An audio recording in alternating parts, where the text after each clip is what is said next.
Bayan ang supremo, ang Kuya Ed. Sa mga sandaling ito, ang taong bayan po ay nakahanda na.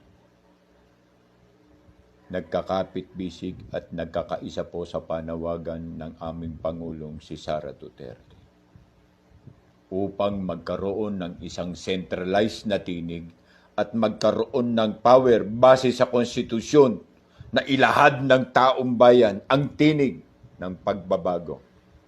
Ngayon bayan, masasaksiyan ninyo sapagkat isa kayo sa puntot kasama ng pag-aaklas na ito. We need now to change. Kay grabe na ang korupsyon at ang talamak ng katarantaduhan ng mga namumuno sa gobyerno. They are still pointing their finger through impeachment, but the three finger are pointing to themselves sa kung ano po ang kanilang mga ginawa at kung ano po ang kanilang pagpaplano para malinlang ang taong bayan. Taong bayan, panahon na po. Magkaisa po tayo sa panawagan naming ito para sa tunay na pagkakaisa.